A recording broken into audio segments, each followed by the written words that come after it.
మిత్రులారా, ఈ మీడియా సమావేశానికి వచ్చిన జర్నలిస్టుల మిత్రులందరికీ పేరు పేరున ధన్యవాదాలు తెలియజేస్తున్నా.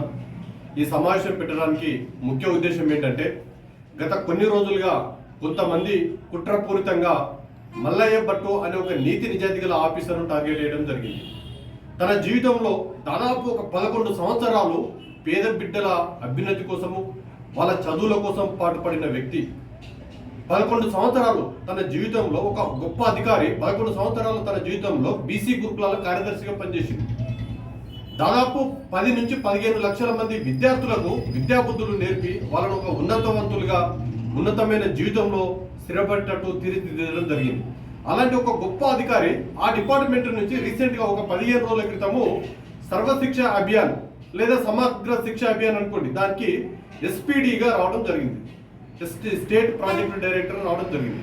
ఎప్పుడైతే ఈ మల్లయ్య భట్టు గారు ఈ పొజిషన్కు వచ్చిర్రో, స్టేట్ ప్రాజెక్టు డైరెక్టర్గా ఎప్పుడైతే వచ్చిర్రో, అప్పటి నుంచి కొంతమంది కుట్రవన్నీ ఏ విధంగానైనా సరే ఈ మల్లయ్య భట్టు గారిని ఈ ప్లేస్ నుంచి తొలగించాలని కుట్రవన్నీ తప్పుడు కథనాలు ప్రచురిస్తున్నారు.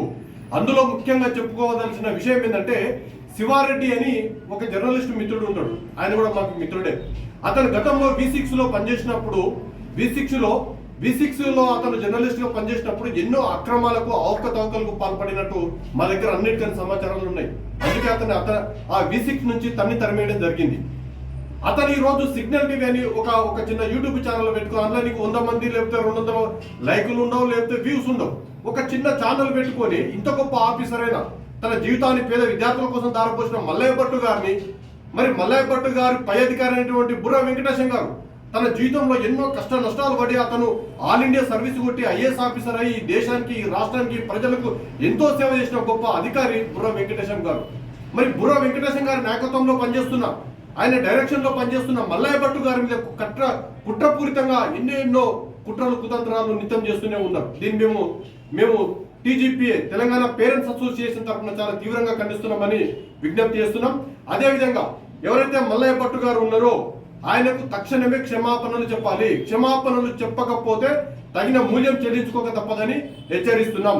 మరి అదేవిధంగా గౌరవ ముఖ్యమంత్రి రేవంత్ రెడ్డి గారు ఎవరైతే ఉన్నారో, మల్లయ్య భట్టు గారు గతంలో గురుకులాలను తీర్చిదిద్దిండు, బీసీ గురుకులాలను ఒక ఉన్నతమైన స్థానానికి తెచ్చిర్రు. బీసీ గురుకులాలకు మల్లయ్య భట్టు గారు వచ్చి కార్యదర్శిగా వచ్చిన తర్వాత గురుకుల డిగ్రీ కాలేజీలు వచ్చినాయి, హై స్కూల్ జూనియర్ కాలేజీలు అయినాయి, అగ్రికల్చర్ కాలేజీలు తెచ్చిండు, నర్సింగ్ కాలేజీలు తెచ్చిండు. దాని తర్వాత అన్ని విధాలుగా ఆ బీసీ విద్యార్థులను అతను తీర్చిదిద్దడం జరిగింది.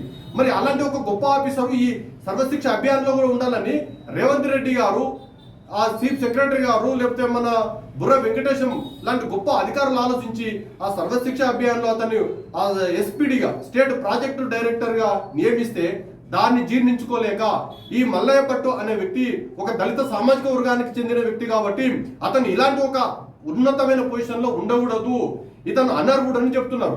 అయ్యా, మరి ఈ రోజు మా దగ్గర అన్ని ఆధారాలు ఉన్నాయి. ఈ రోజు మరి మెడికల్ అండ్ ఇన్ఫ్రాస్ట్రక్చర్ డెవలప్మెంట్ లో ఎవరున్నారు, ఇంకొక దాంట్లో ఎవరున్నారు, స్టేట్ ఇన్ఫ్రాస్ట్రక్చర్ లో ఎవరున్నారు?